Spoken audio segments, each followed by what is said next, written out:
السلام علیکم لسنرز، آئیے جرم و سزا پر مبنی اہم راحت کی ایک نئی کہانی سنتے ہیں جس کا عنوان ہے قیدی۔ تو آئیے شروع کرتے ہیں۔ تینوں قیدی محافظوں کی نگرانی میں جیل کی کوٹری نمبر 4 کے نزدیک پہنچ گئے اور اندر بیٹھا ہوا خونخوار قیدی چونک پڑا۔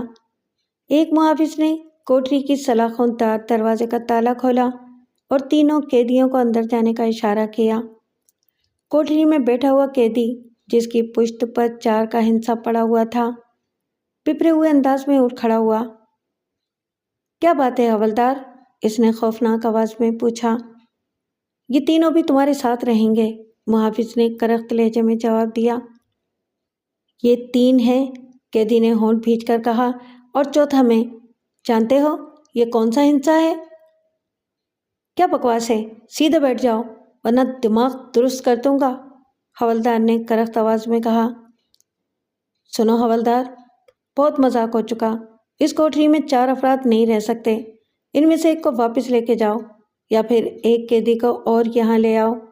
اگر تم نے ضد کی تو پھر میں خود ان میں سے ایک کو کم کر دوں گا اور اس کی ذمہ داری تمہارے اوپر ہوگی، قیدی نے خوفناک لہجے میں کہا اور حوالدار اسے گندی گندی گالیاں دینے لگا۔ پھر اس نے قیدی کی کوٹری کا دروازہ کھولا اور تینوں قیدیوں کو اندر داخل کر دیا۔ قیدی خونخوار نظروں سے حوالدار کو دیکھ رہا تھا۔ اگر کوئی حرکت کی تو ہڈیاں چٹکا دوں گا، حوالدار نے چلتے ہوئے وارننگ دی اور قیدی نے زمین پر تھوک دیا۔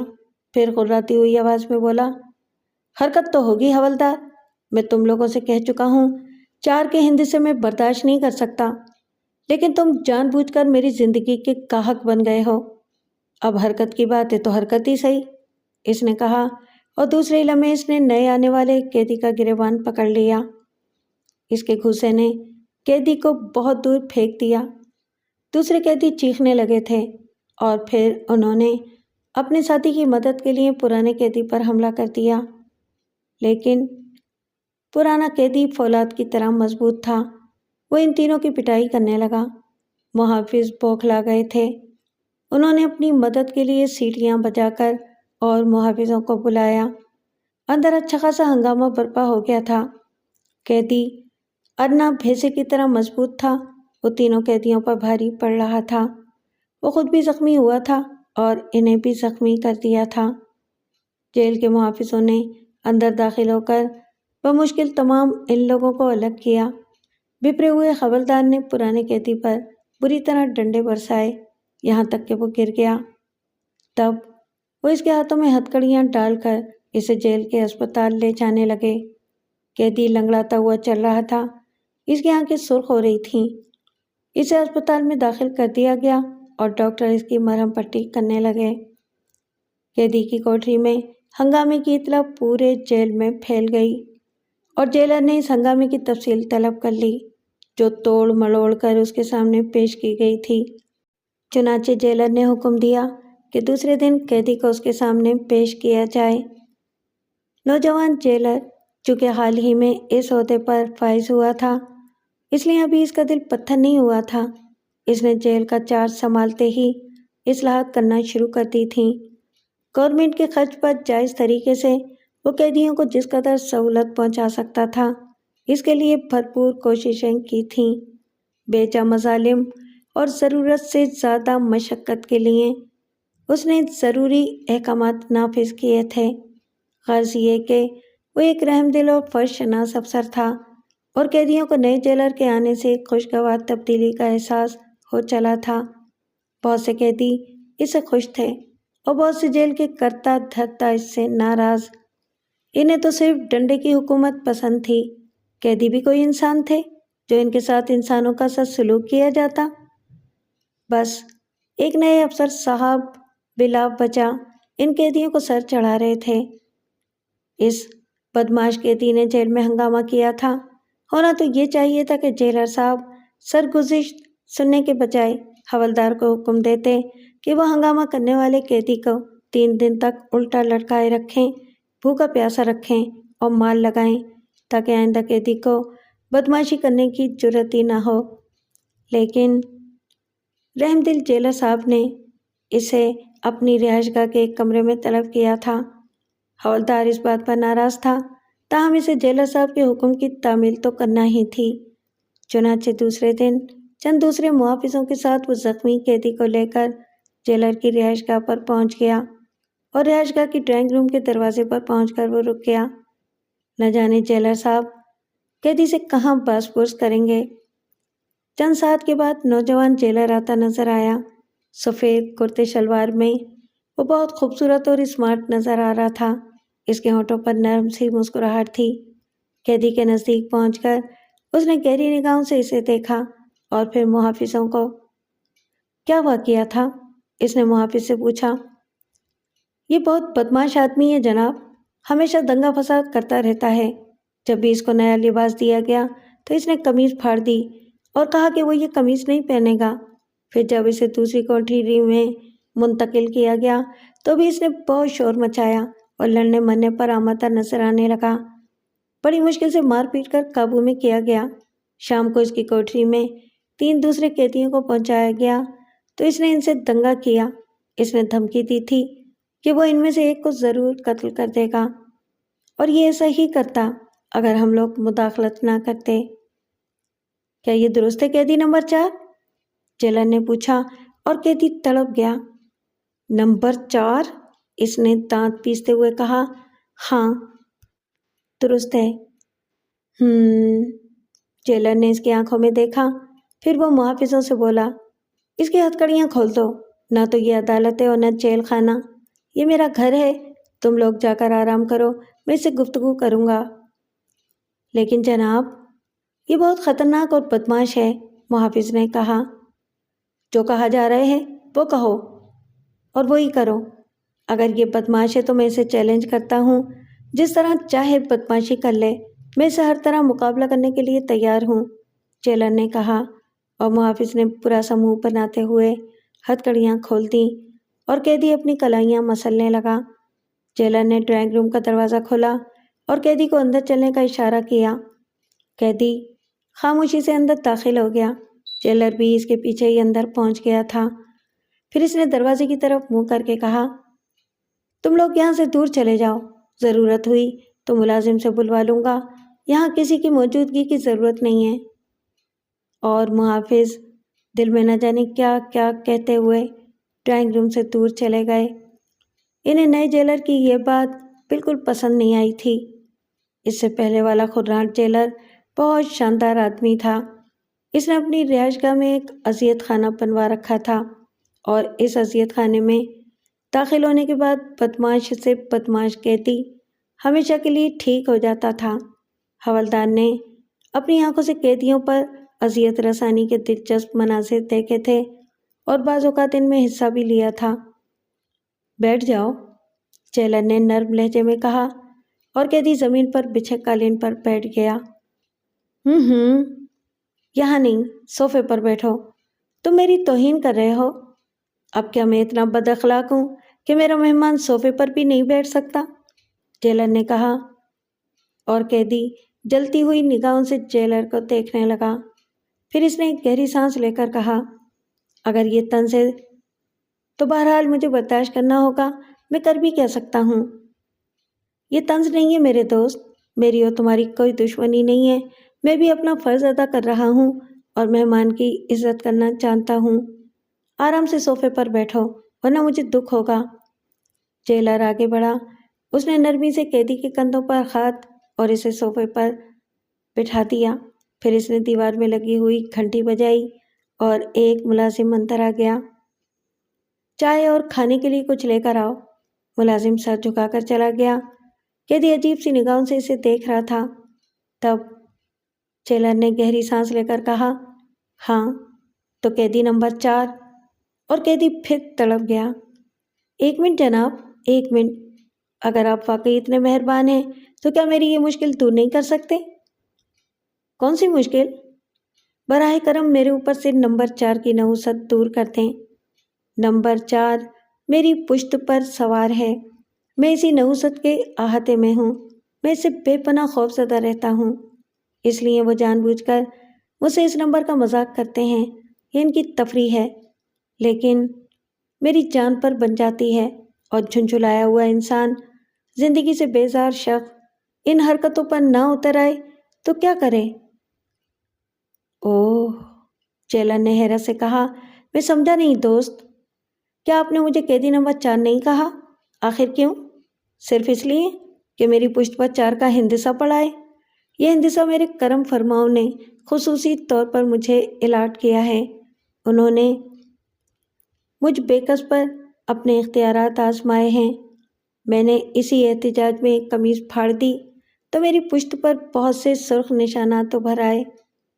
صاحب اختیار لوگ سب کچھ کر سکتے ہیں۔ مجھے ایسے کچھ اور نشانات قبول تھے، لیکن میں اس ہندسے سے بچنا چاہتا تھا، مجبوری تھی، میں اسے بدل نہ سکا۔ اور جب میں نے یہ عذاب قبول کر لیا تو میرے کرم فرما نئے مذاق کے بارے میں سوچنے لگے، اور تب انہوں نے مجھے 4 نمبر کوٹری میں ڈال دیا۔ میں پاگل نہیں ہوں جیلر صاحب، آپ کسی بھی برین اسپیشلسٹ سے میرا دماغ کا تجزیہ کرا لیں، لیکن بعض اوقات حالات انسان کو پاگلوں سے بدتر بنا دیتے ہیں۔ میں تعلیم یافتہ ہوں، میں نے BA میں ٹاپ کیا ہے، میں ضعیف الاعتقاد بھی نہیں ہوں، لیکن کیا بتاؤں، اس ہندسے نے میری زندگی پر ایسے اثرات مرتب کیے ہیں کہ میں اسے نظر انداز نہیں کر سکتا، اور اب میں اس سے سخت خوف زدہ ہوں۔ مجھے اس ہندسے سے وحشت ہوتی ہے۔ یہ ہندسہ میرے لیے سب سے بڑی اذیت ہے۔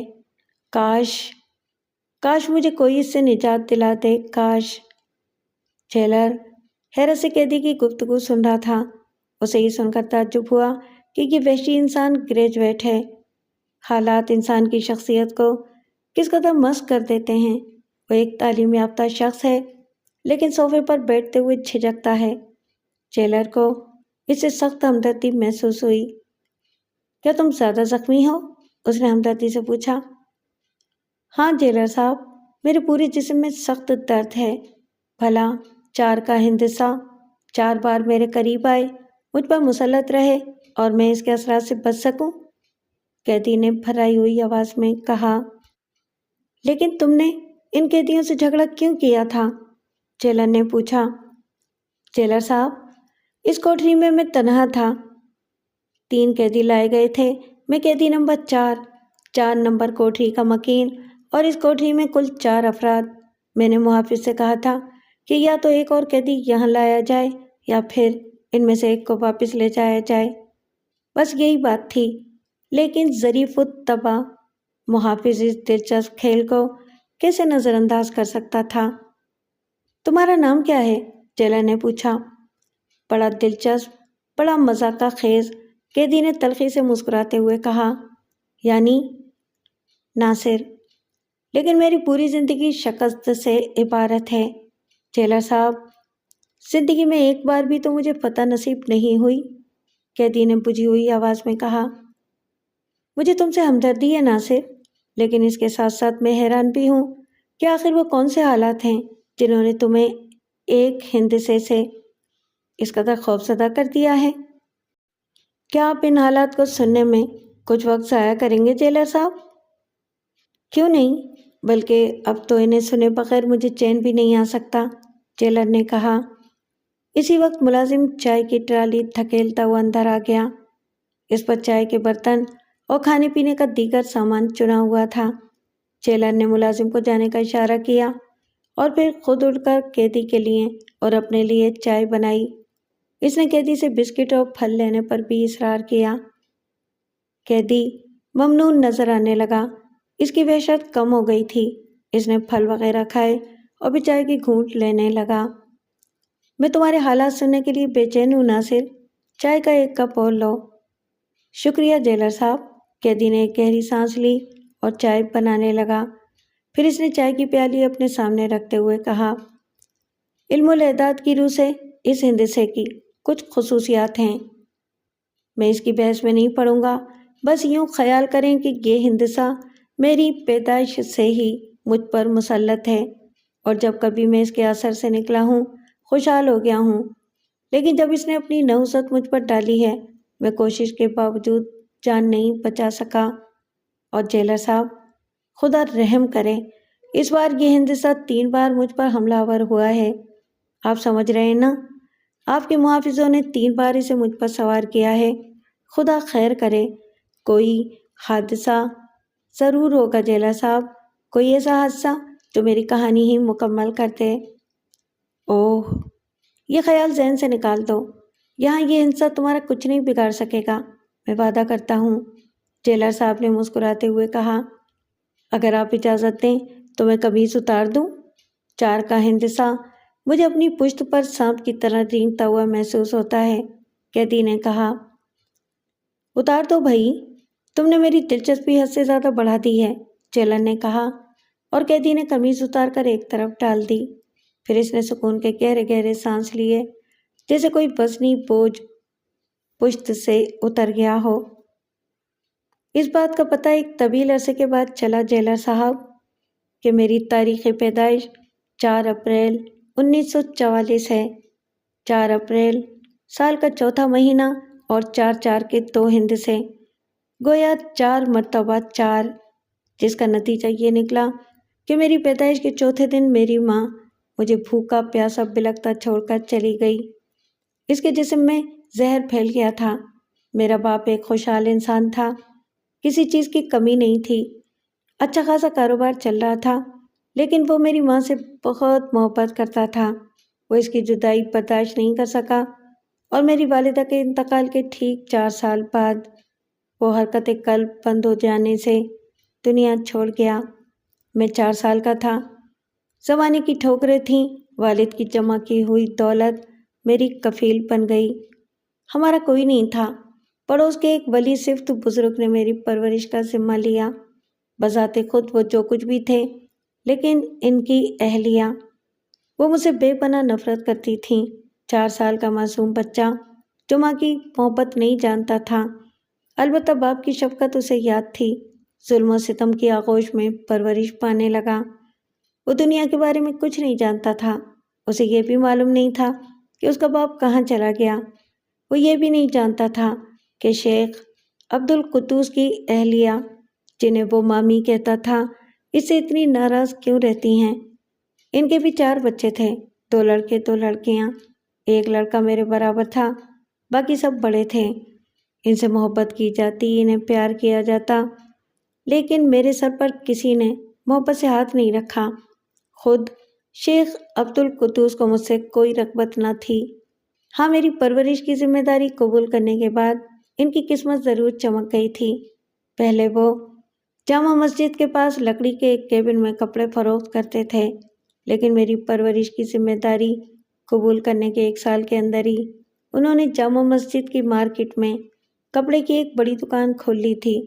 گھر کے حالات بھی بدل رہے تھے، نئے سرے سے گھر کی مرمت ہوئی، رنگ و روغن ہوا، نیا فرنیچر آیا، لیکن ان تمام چیزوں میں میرا کوئی حصہ نہیں تھا۔ ہاں، پڑوسیوں کو دکھانے کی وجہ سے میرے جسم پر کپڑے صاف ستھرے ہوتے تھے۔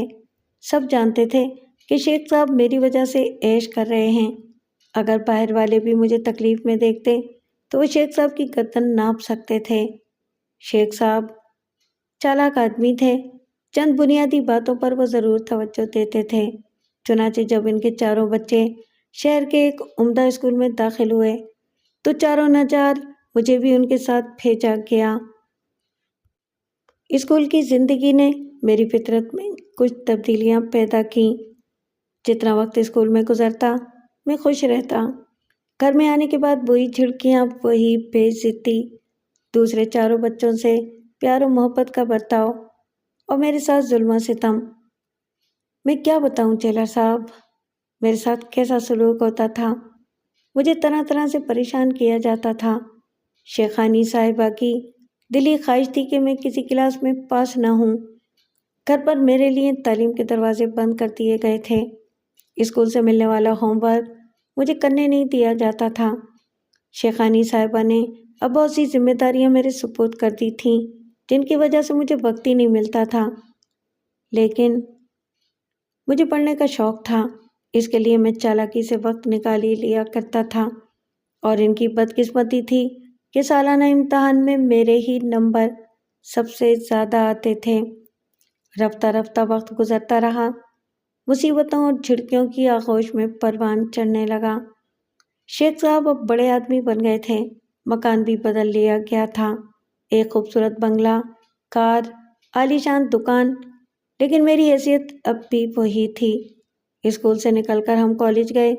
میں جن حالات میں پلا تھا انہوں نے مجھے کافی حساس بنا دیا تھا، ایک ایک چیز پر غور کرتا تھا۔ میں کوشش کرتا تھا کہ ایسی کوئی بات نہ ہو جس سے میری بے عزتی ہو، لیکن شیخانی صاحبہ ایسی باتیں تلاش کرنے میں ماہر تھیں۔ ان کی لڑکیاں اور لڑکے ان کی بھرپور مدد کرتے تھے۔ سبھی کو مجھ سے نفرت تھی۔ مہمانوں کے سامنے میری حیثیت ایک ملازم کی سی تھی۔ سب لوگ مجھ پر حکم چلاتے، دوسروں سے میرا تعارف اس انداز میں کرایا جاتا کہ میں ایک یتیم اور لاوارث بچہ تھا، ولی صرف شیخ صاحب نے میری پرورش کی ہے، چنانچہ میں گھر کے ایک فرد کی حیثیت اختیار کر گیا ہوں۔ یہ باتیں اب میرے لیے نئی نہیں تھیں، جیلر صاحب، اس لیے میں انہیں نظر انداز کر دیتا تھا۔ تاہم تنہائی میں جب ان کے بارے میں سوچتا تو مجھے بہت دکھ ہوتا تھا۔ میں سوچتا ہوں اس قدر بے سہارا کیوں ہوں؟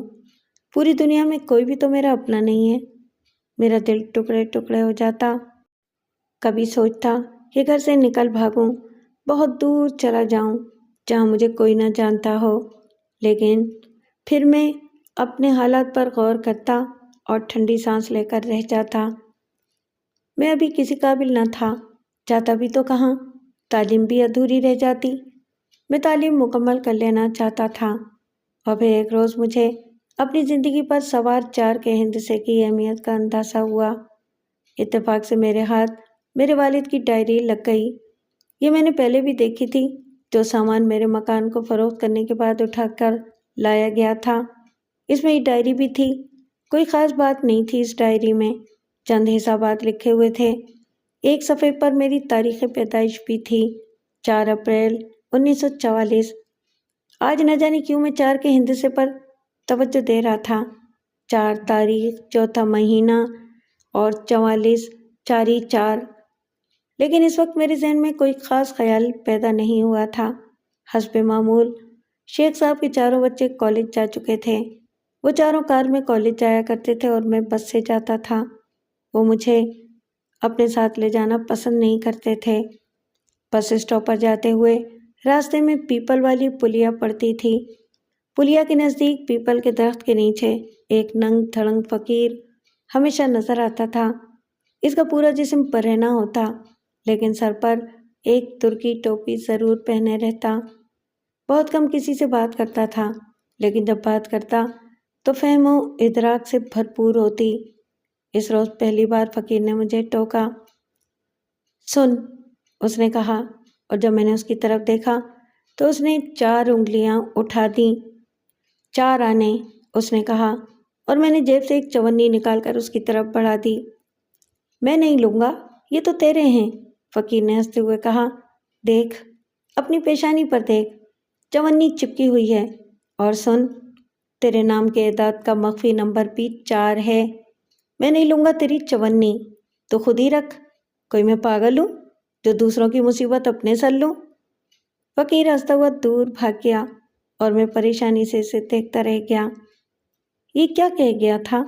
گو میں ان فضول باتوں پر ہرگز یقین نہیں رکھتا تھا، لیکن صرف ایک بات نے مجھے اسٹرائک کر دیا تھا۔ آج ہی تو میں نے اپنے باپ کی ڈائری دیکھی تھی۔ اس میں میری تاریخ پیدائش لکھی ہوئی تھی جو مجھے ابھی تک یاد تھی۔ صرف ایک اسی بات نے مجھے فقیر کی باتوں پر غور کرنے پر مجبور کر دیا۔ بہرحال میں کالج پہنچ گیا۔ ایک علم الاعداد جاننے والے دوست سے میں نے اپنے نام کا ہندسہ نکلوایا۔ وہ 4 ہی تھا، اور پھر بعد کی تحقیقات سے مجھے معلوم ہو گیا کہ فقیر کی ایک ایک بات درست تھی۔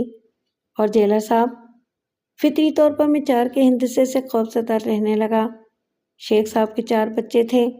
جس کمرے میں میرا قیام تھا وہ اپنی قطار کا چوتھا کمرہ تھا۔ میں نے اپنے ارد گرد پھیلی ہوئی بے شمار چیزوں میں 4 کے ہندسے کو کار فرما دیکھا۔ اس فضول وہم سے میں نے پیچھا چھڑانے کی بہت کوشش کی، لیکن جیلر صاحب، یہ ہندسہ حیرت انگیز طور پر مجھ پر مسلط ہوتا گیا۔ 4 کے ہندسے سے میری جان نکلنے لگی۔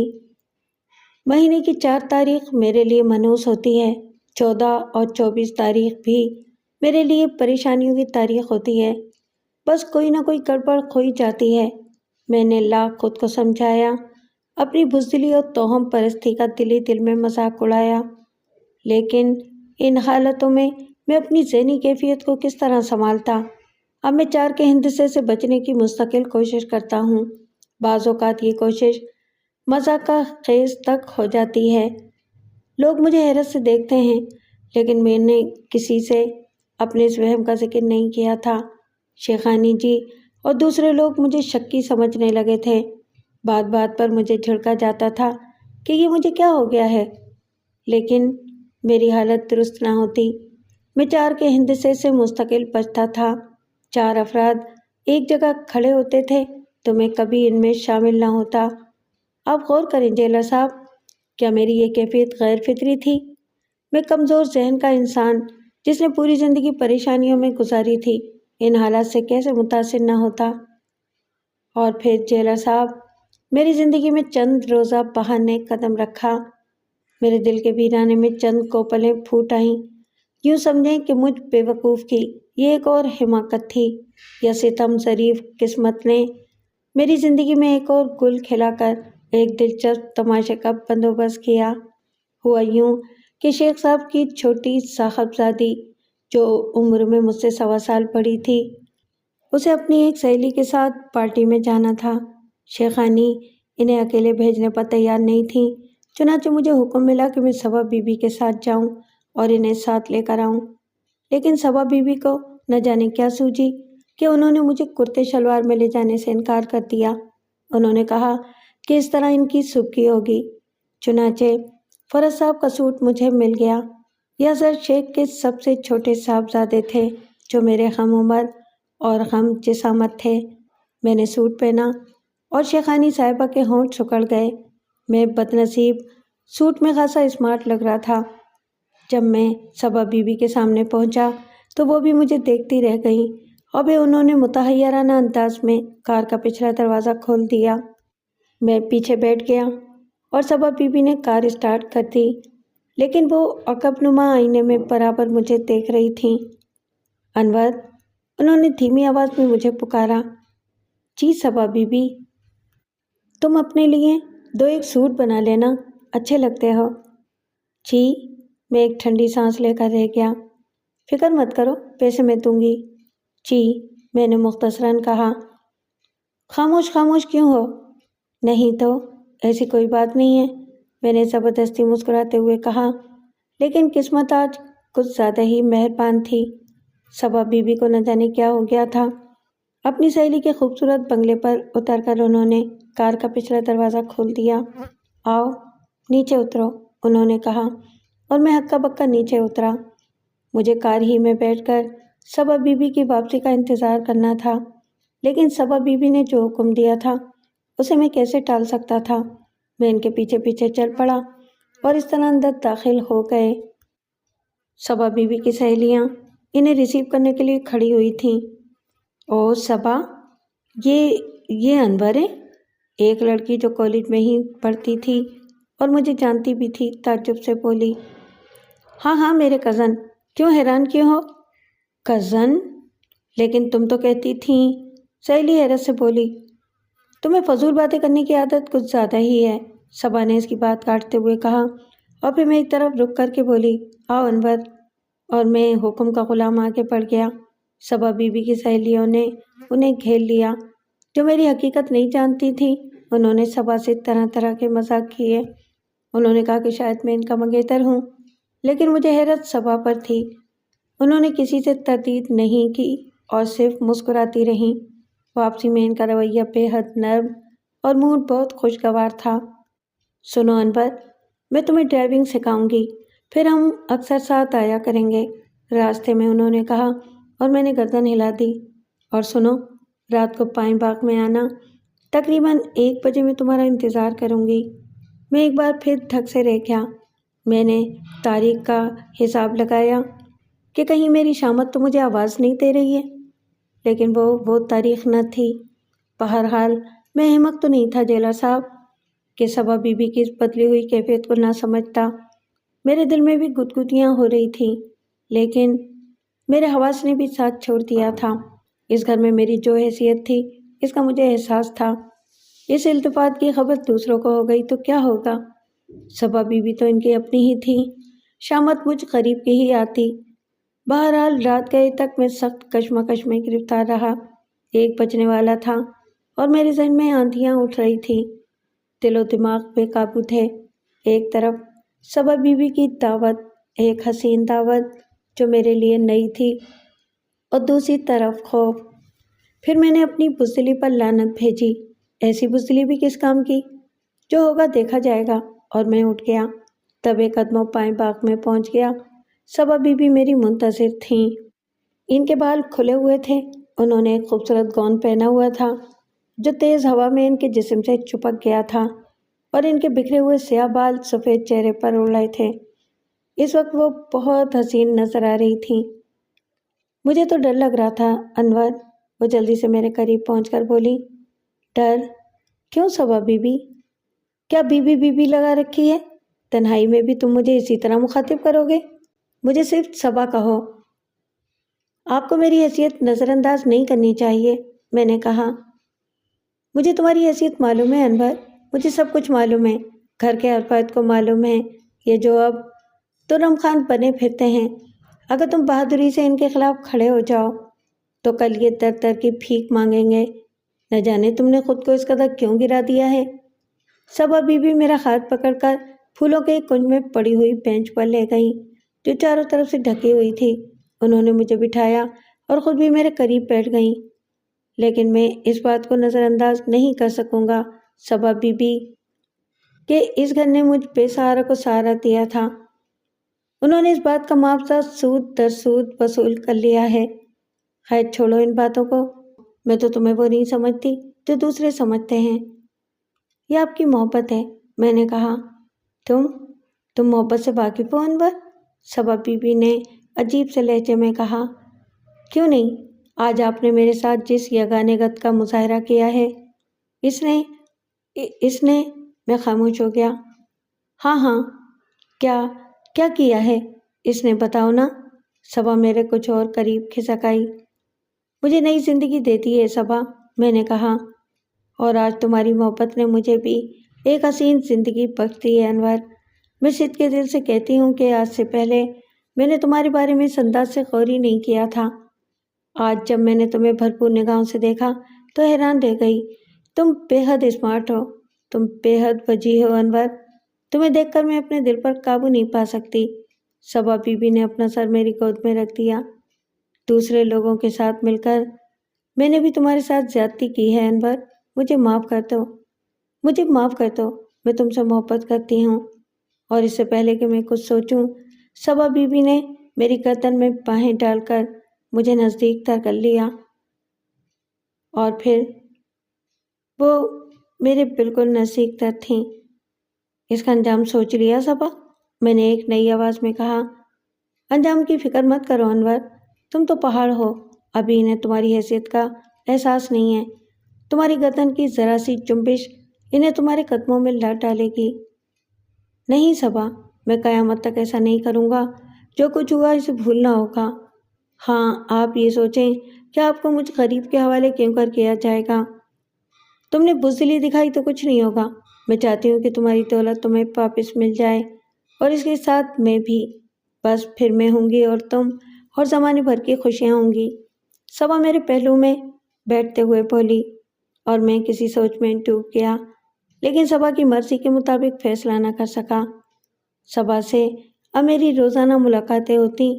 میری زندگی میں ایک انوکھی بہار آ گئی تھی۔ رات کی تاریکیاں میرے لیے دن کے اجالوں سے بہتر ہوتی۔ گھر والوں کا وہی سلوک تھا۔ صبا ہر رات مجھے اکساتی کہ میں ان لوگوں کے مقابلے پر کھڑا ہو جاؤں اور بہت دولت کو طلب کروں جو میرے باپ نے چھوڑی تھی، اور جس سے شیخ صاحب اب سیٹھ صاحب بنے بیٹھے تھے۔ لیکن میں اس کے لیے خود کو تیار نہ کر سکا۔ ان دنوں قسمت کچھ ایسی مہربان تھی کہ سب کچھ بھول گیا، لیکن میری بدنصیبی مجھے بھولی نہیں تھی۔ صبا میرے پہلو میں تھی، اس کا لباس بے ترتیب تھا کہ اچانک مجھے اپنے بائیں سمت آہٹ سنائی دی۔ میں نے پلٹ کر دیکھا اور میرے اوپر بجلی گر پڑی۔ پورا گھر موجود تھا، شیخ صاحب، شیخانی جی، دونوں لڑکے اور صبا کی بہن نصرت، سب کھڑے خونخوار نگاہوں سے مجھے دیکھ رہے تھے۔ اس وقت میرے ذہن پر وہ بات آ گئی، 4 تاریخ تھی، کاش میں تاریخ یاد کر لیتا جیلر صاحب۔ صبا جلدی سے اٹھ کر کھڑی ہو گئی۔ شیخانی جی نے اس کے بال پکڑ کر ایک جھٹکا دیا اور اسے اپنی پشت پر کر لیا، اور پھر وہ غلائے ہوئے لہجے میں بولی، خوب یہ صلہ دیا ہے تو نے ہماری مہربانیوں کا، کم اصل۔ اور نہ جانے کہاں سے میرے اندر یہ جرأت آ گئی۔ میں نے ایک قدم آگے بڑھ کر کہا، میں نے کچھ نہیں کیا ہے آپی، میں صبا سے شادی کرنا چاہتا ہوں، سمجھی آپ، میں اس سے شادی۔ بغیرت ذلیل کمینے! شیخ صاحب واپس سے باہر ہو گئے۔ وہ آگے بڑھے شاید مجھے مارنے کے لیے، لیکن دوسرے لوگوں نے انہیں روک لیا۔ میری اوقات آپ بخوبی جانتے ہیں شیخ صاحب، مجھے مجبور نہ کریں کہ میں آپ کو اپنی اوقات کا احساس دلاؤں۔ آپ کا وجود ہل جائے گا۔ آپ کو میرے اور اپنے بارے میں بخوبی علم ہے، اور آپ جانتے ہیں کہ اگر میری زبان کھل گئی تو کیا ہوگا۔ میں صبا سے شادی کرنا چاہتا ہوں، میں خود اپنے پیروں پر کھڑا ہوں گا اور میری زبان ہمیشہ بند رہے گی۔ لیکن میں نے جملہ ادھورا چھوڑ دیا اور پلٹ کر واپس چل پڑا۔ شیخ صاحب کے چہرے کا رنگ بدل گیا تھا، لیکن بہرحال وہ شیخ صاحب تھے، بلکہ سیٹھ صاحب تھے۔ انہیں دنیا جانتی تھی، مجھے کوئی نہیں جانتا تھا۔ چنانچہ ایک شام جب میں نے پیپل والی پلیا طے کی تو مجھے ننگے بابا دکھائی دیے۔ انہوں نے مسکراتے ہوئے 4 انگلیاں اٹھائیں۔ 4 کا چکر، 4 کا چکر، وہ میری طرف انگلیاں نچاتے ہوئے بولے، اور میرا دل دھک سے رہ گیا۔ اس دن 14 تاریخ تھی اور اب تک کچھ نہ ہوا تھا۔ میں چند ہی قدم بڑھا تھا کہ پولیس کی ایک جیپ میرے قریب آ کر رکی۔ ایک انسپکٹر اور 4 کانسٹیبل نیچے اترے۔ مسٹر انور؟ انسپکٹر صاحب نے پوچھا۔ جی ہاں، میں ہی ہوں، میں نے بوکھلا ہوئے انداز میں کہا، اور انسپکٹر صاحب نے میرے ہاتھ پکڑ لیا۔ پولیس والوں نے میرے ہاتھوں میں ہتھ کڑیاں ڈال دیں۔ بعد میں مجھے پتہ چلا کہ مجھے قتل کے شبے میں گرفتار کیا گیا ہے۔ جیلر صاحب، پورے 4 سال تلک مقدمہ چلتا رہا، میں بے گناہ تھا لیکن سزا بھگت رہا تھا۔ بعد میں مجھے معلوم ہوا کہ یہ سب شیخ صاحب کی کارستانی تھی۔ دولت میں بڑی قوت ہوتی ہے۔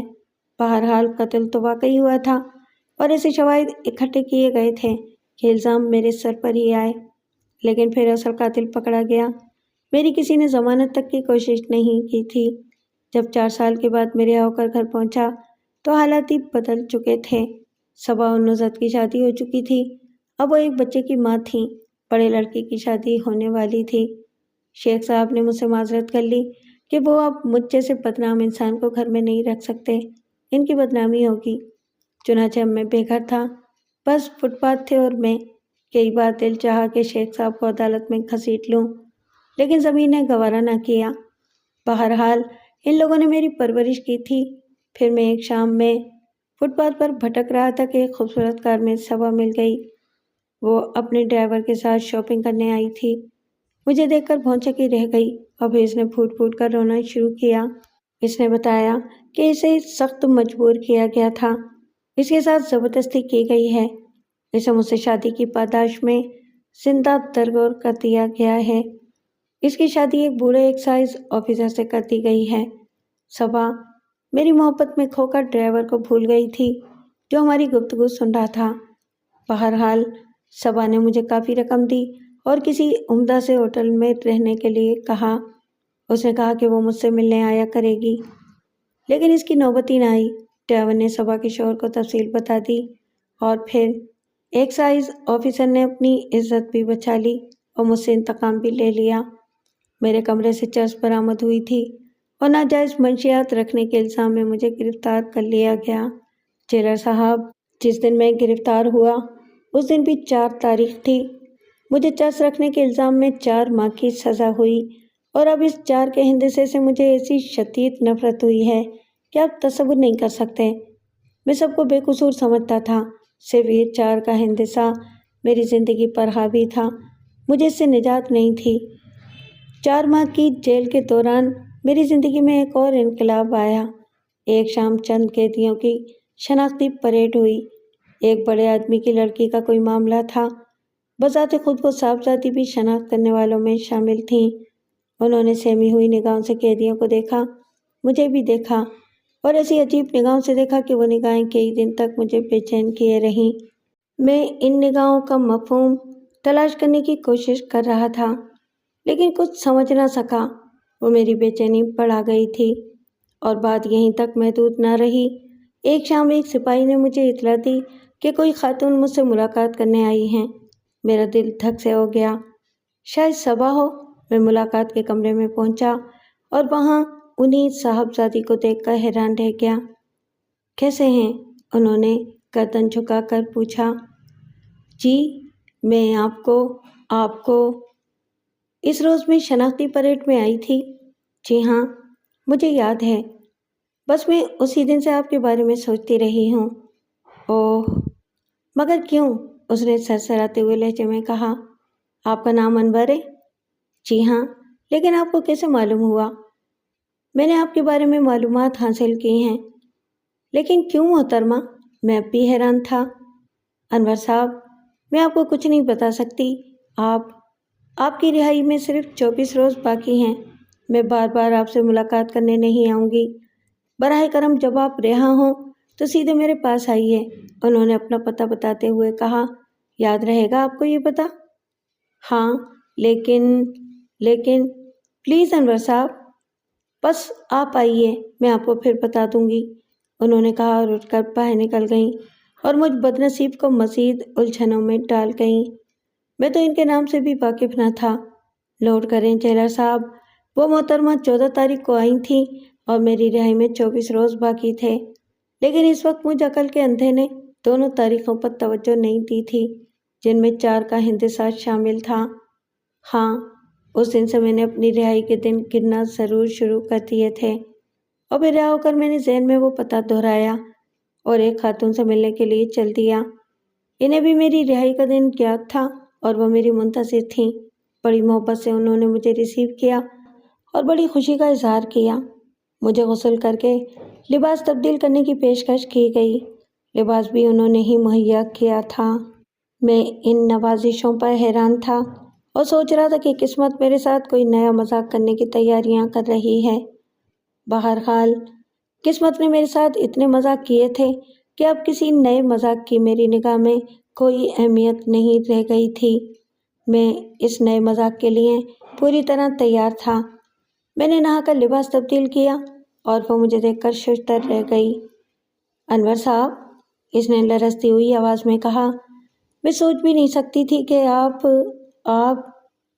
کیا ہوا؟ کیا بات ہے؟ میں نے تعجب سے پوچھا۔ کچھ نہیں، وہ مسکراتے ہوئے بولی، آپ کا تو حلیہ ہی بدل گیا۔ کیا آپ تعلیم یافتہ ہیں انور صاحب؟ ہاں، میں نے BA کیا ہے۔ اوہ انور صاحب، ڈیڈی آپ سے مل کر بہت خوش ہوں گے اور وہ میرے بارے میں معلومات حاصل کرتی رہیں۔ اسے یہ جان کر بہت دکھ ہوا کہ میرا اس دنیا میں کوئی نہیں ہے۔ آپ فکر نہ کریں انور صاحب، میں ڈیڈی سے آپ کی ملاقات کراؤں گی۔ میرے ڈیڈی بہت اچھے آدمی ہیں، ان کی کئی فرمیں ہیں، میں آپ کو ملازمت بھی دلوا دوں گی۔ اور بلا شبہ جیلر صاحب، اس کے ڈیڈی بہت اچھے آدمی تھے۔ میں سوچ رہا تھا کہ شاید وہ مجھے اس کے ساتھ اس انداز میں دیکھ کر چراغ پا ہو جائیں گے، لیکن وہ مجھ سے بہت محبت سے ملے۔ میرا کوئی بیٹا نہیں ہے انور بیٹے، تم بالکل بے فکر رہو۔ مجھے تمہارے ماضی سے کوئی دلچسپی نہیں ہے۔ بہت سے لوگوں کا ماضی ان کا اپنا تعمیر کرتا نہیں ہوتا۔ حالات انسان کو نہ جانے کہاں سے کہاں پہنچا دیتے ہیں۔ میں تمہاری زندگی بنا دوں گا۔ اور جیلر صاحب، سیٹھ صاحب نے واقعی میری زندگی بنا دی۔ وہ بے حد فراخ دل انسان تھے۔ ان کی بیٹی مجھے پسند کرتی تھی، جس کا انہیں مکمل احساس تھا۔ سیٹھ صاحب بھی شاید طے کر چکے تھے کہ مجھے اپنا داماد بنا لیں گے۔ میں اسی خیال میں تھا۔ اس کا ثبوت سیٹھ صاحب کے اقدامات سے ملتا تھا۔ انہوں نے میرے نام سے ایک نئی فرم کھول دی اور امپورٹ ایکسپورٹ کا کام کرنے لگے۔ میری زندگی میں پھر سے بہار آ گئی تھی۔ سیٹھ صاحب کی عنایتیں بے پناہ تھیں۔ انہوں نے میرے لیے ایک نیا بنگلہ خریدا، ایک خوبصورت کار خریدی۔ میرے بزنس سے انہیں کوئی سروکار نہیں تھا۔ ہاں، مجھے انہی کے مشورے پر چلنا ہوتا تھا، لیکن بزنس کے معاملے میں وہ صاف ستھرے نہیں تھے۔